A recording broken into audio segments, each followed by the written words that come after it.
इसमें क्या शक है कि महिला विरोधी है। महिला जो आदमी, जो प्रधानमंत्री अपनी ब्याहता बीवी को सम्मान नहीं दे पाया, उसको छोड़ के बैठ गया, वो देश की महिलाओं को सम्मान देगा? कैसे देगा? एक महिला को सम्मान नहीं दे पाया अगला, अब वो बताए कि वो उसकी ब्याहता है कि नहीं है तो संभाल, और नहीं है तो देश को बता। कितनी बार लिख के दिया है आपको पता है? उनके पास पैसा नहीं है। आप विधानसभा की प्रोसीडिंग्स देखा करो, बिना देखे मत बोला करो। हमने ये बोला है कि सिर्फ पैसा जा रहा है भरतपुर में, बिजली हमें मिल नहीं रही। हमने कहा क्या धौलपुर में आदमी नहीं रह रहे? इससे ज्यादा और क्या बोले? जब उनके पास पैसा ही नहीं है तो वो क्या करेंगे? पैसा ही नहीं है सरकार के पास। उनके पास पैसा पुराने सड़कों के लिए तो देने के लिए है नहीं, पुरानी सड़कों का, नया सड़कों का पैसा कहाँ देंगे? आप लोगों को बरगलाओ मत। यदि आपको नहीं आपको पता है तो आप ऐसे सवाल मत पूछो। विधानसभा में मैंने साफ बोला है कि हमारे किसानों को बिजली नहीं मिल रही, हमारी सड़कें नहीं हो रही। क्या धौलपुर में आदमी नहीं रहते? किसने कहा हमने नहीं बोला? बिल्कुल। उनका जो फॉर्मूला है वो इस देश के हित में नहीं है, लोगों के हित में नहीं है। आप देखेंगे जब उन्होंने आसाम और कश्मीर का परिसीमन किया 2023 में, उसमें उन्होंने 2001 की जनगणना को बेसिस बनाया, आप समझ रहे हैं, जबकि उनके पास 2011 की जनगणना भी थी। 2021 में जनगणना नहीं हुई, हम मान लेंगे, लेकिन 2011 को तो बेस बनाते। उन्होंने 2001 को बेस बनाया और उस तरीके से परिसीमन किया कि जहां जहां कांग्रेस के लोग जीत के आते थे उनको बिगाड़ने का काम उन्होंने किया। आज जो प्रेस कॉन्फ्रेंस करी गई है, इसका बेसिक मकसद है कि पूरे देश में जिस प्रकार से केंद्र सरकार ने एक माहौल बनाया गया है कि कांग्रेस महिला आरक्षण बिल के विरोध में है, जो सच्चाई है वो हम आपके सामने लाना चाहते हैं। जो नारी शक्ति बंधन अधिनियम 2023 है, जो तब 2023 में पास हो गया था, उसको पुनः पास करने की बात भारतीय जनता पार्टी ने करी और विशेष सत्र बुलाया भी। हालांकि 10 दिन पहले लोकसभा खत्म हुई थी, इलेक्शन चल रहे थे, लेकिन 16, 17, 18 अप्रैल का विशेष सत्र बुला के उन्होंने प्रयास किया कि ये बिल को पास किया जाए। हालांकि ये बिल ये तो था ही नहीं, बिल तो परिसीमन का था। तो जनता की आंखों पे पट्टी बांधने का काम भारतीय जनता पार्टी ने करा। 2 दिन बहुत बहस हुई, सब कुछ हुआ, सबने अपने विचार रखे। प्रियंका जी ने, राहुल जी ने, खड़गे जी ने, सबने अपने पूरे अच्छे मजबूत तरीके से विचार रखे और जब देखा तो ये बिल महिला आरक्षण का तो था ही नहीं। जिस प्रकार से भारतीय जनता पार्टी ने पूरे देश में जो माहौल बनाया है, उससे मुझे लगता है कि भारतीय जनता पार्टी पूर्ण रूप से महिला विरोधी है। ये महिलाओं के पक्ष में ना तो कोई बिल लाई है, और इतने बड़े बड़े कांड हुए हैं, जैसे उन्नाव कांड हो गया, उत्तराखंड में अंकिता भंडारी मर्डर केस हुआ, उस बारे में कोई जवाब नहीं देते हैं। तो मुझे नहीं लगता इस देश की जनता को इनसे कोई उम्मीद रखनी चाहिए। 2001 की जनगणना हुई, 2011 की जनगणना हुई, 2021 में जनगणना नहीं हुई। केंद्र सरकार चाहती तो करा सकती थी, लेकिन उन्होंने बहाना लगा दिया कोरोना का, और 10 बहाने, उनकी नियत में खोट था, उन्होंने जनगणना नहीं कराई। तो इसी बेसिस को लेके उन्होंने कहा हम कैसे लागू करें इस महिला बिल को। अभी तक भी 2026 आ गया, लेकिन जनगणना अभी तक नहीं हुई है। हर 10 साल में जनगणना होना जरूरी होता है और हर 25 साल में परिसीमन होता है, क्योंकि विधानसभा और लोकसभा में इतनी जनसंख्या बढ़ जाती है तो उनका परिसीमन करना जरूरी होता है, और हमेशा होता भी आया, लेकिन उन्होंने इस काम को भी नहीं किया। अब जो ये 3 दिन का विशेष सत्र था, उसमें उनका मकसद था परिसीमन बिल को पास करना, और कोई रूल, कोई कायदे, कोई नियम नहीं। इसके इतना बड़ा मुद्दा है परिसीमन का बिल, इसके बारे में कोई सर्वदलीय बैठक उन्होंने नहीं बुलाई, किसी से चर्चा उन्होंने नहीं करी, गाना गाते रहे महिला बिल, और रिजर्वेशन लागू भी हुआ 93 में। राजस्थान की हम बात करें तो राजस्थान में हमारे अशोक गहलोत सरकार ने इसको 50% भी कर दिया। ये बहुत बड़ी बात है। तो देश की जो आधी आबादी है उसका आधा हक, ये बिल पास नहीं हो पाया, इसलिए वो लागू नहीं हो पाया। 2014 में जब केंद्र में बीजेपी की सरकार बनी, जहां मोदी जी ने जनता से वादा किया था कि महिला आरक्षण बिल को वो इम्प्लीमेंट करेंगे, लेकिन जब उनकी सरकार बनी, बहुमत था उनका, तब भी उन्होंने इस पर ध्यान नहीं दिया, उसको लागू उन्होंने नहीं करा। राहुल जी ने 2016 में उनको चिट्ठी लिखी कि आपका बहुमत है, महिला आरक्षण बिल को लागू कर दीजिए, लेकिन उनके कान पे जू भी नहीं रहेंगी।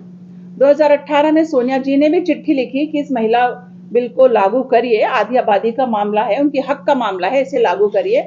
उन्होंने कुछ नहीं किया। 2023 में यह बिल आया, इसका सबको सहयोग रहा, कोई एक भी काम महिलाओं की मजबूती के लिए किया है, वरना महिलाओं पे अत्याचार बढ़े हैं। आप यूपी को देख लीजिए ना, इतने अत्याचार हुए, महिलाओं के मर्डर हुए, मणिपुर जल रहा था 1.5-2 साल से, महिलाओं पे खुलेआम रेप किया गया, लेकिन मोदी सरकार ने एक आवाज नहीं उठाई, कुछ नहीं किया, उन्होंने जवाब तक नहीं दिया। वो तो बोलना जानते हैं, सुनना थोड़ी जानते हैं। वो अपनी मन की बात करके दुनिया को सुना देते हैं, लेकिन लोगों की मन की बात सुनने की हिम्मत उनमें नहीं है। राष्ट्र को संबोधन करके उन्होंने क्या पाया? ऐसे बोलने से जनता मान लेगी? अब इस देश की जनता सब जानती है। ये तो बौखलाए हुए हैं क्योंकि बंगाल इनको नहीं मिलने वाला। इनकी बहुत उम्मीदें थी, लेकिन बंगाल कभी नहीं मिलेगा। ममता बनर्जी वहां सरकार बनाएंगी, तमिलनाडु में कांग्रेस और उनके अलायंस सरकार बनाएंगे, केरला में हमारा यूडीएफ सरकार बनाएगा, पुडुचेरी में हमारी सरकार आएगी। तो इससे बौखलाए हुए थे, इसीलिए उन्होंने 3 दिन का ये विशेष सत्र बुलाया कि इसमें ये कर देते हैं तो तमिलनाडु और बंगाल में कुछ उनको फायदा हो जाएगा। लेकिन ऐसा संभव नहीं हो सकता। देश की महिलाएं बहुत जागरूक हैं, वो अपने अधिकारों को जानती हैं और अपनी लड़ाई लड़ना भी अब वो जानती हैं। से उन्होंने पुरजोर तरीके से यहाँ की परेशानियों को वहां सदन में रखा था।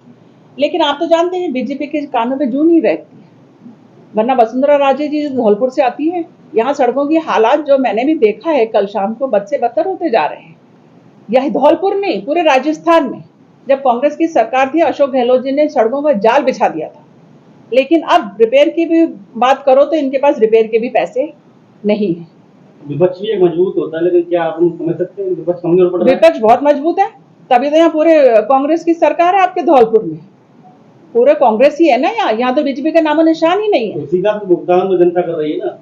भुगतान क्या जनता कर रही है? ये आप समझिए बीजेपी के मंसूबे क्या है, इसमें क्या शक है? ये महिला विरोधी है। महिला जो आदमी, जो प्रधानमंत्री अपनी ब्याहता बीवी को सम्मान नहीं दे पाया, उसको छोड़ के बैठ गया, वो देश की महिलाओं को सम्मान देगा? कैसे देगा? एक महिला को सम्मान नहीं दे पाया अगला, अब वो बताए कि वो उसकी ब्याहता है कि नहीं है तो संभाल, और नहीं है तो देश को बता। कांग्रेस ने इसका पुरजोर सपोर्ट भी किया था, लेकिन उसको क्यों लागू नहीं किया? भारतीय जनता पार्टी की सरकार थी ना, लोकसभा में फुल मेजोरिटी थी ना, क्यों नहीं नोटिफिकेशन किया उन्होंने? क्या किस चीज ने उनको रोका था? उनकी नीयत में खोट था। हमेशा से देखा गया भारतीय जनता पार्टी आरोप लगाने में बहुत मास्टर है, झूठे सपने दिखाने में मास्टर है। 2014 में अच्छे दिन आएंगे, 15 लाख रुपए देंगे, उसका इंतजार आज 12 साल हो गए जनता कर रही है ना। तो मतलब उनके झूठ का तो कोई अंत ही नहीं है। ये लोग, आप लोग भी अच्छे से इस बात को जानते हैं कि उनकी नीयत खोट था, वरना 2023 में लागू कर। हम कहते हैं आज कर दो, हम कहते हैं आज कर दो। 543 सीट्स है ना, अभी मानसून सेशन स्टार्ट होने वाला है, मानसून सेशन में इस पर चर्चा हो और हम अच्छे से बिल पास कर देंगे। क्यों नहीं करेंगे? बिल तो पास है, उसको इम्प्लीमेंट करने की बात करो। और परिसीमन किस प्रकार से होगा हमारी विधानसभाओं का और लोकसभाओं का, उस पर चर्चा करो, नियम कायदे बनाओ और करो, कोई नहीं इन्हें रोक रहा। लेकिन ये तो करना ही नहीं चाहते। कांग्रेस हमेशा महिलाओं के पक्ष में रही है, कांग्रेस ने महिला प्रधानमंत्री दी है, कांग्रेस की अध्यक्षा सोनिया गांधी जी रही है इतने सालों। 33% का आरक्षण कांग्रेस ने दिया है, राजीव गांधी जी ने दिया है। राजस्थान में 50% का आरक्षण कांग्रेस की सरकार ने दिया है। और क्या दे, आप बताइए, और क्या दे सकते हैं?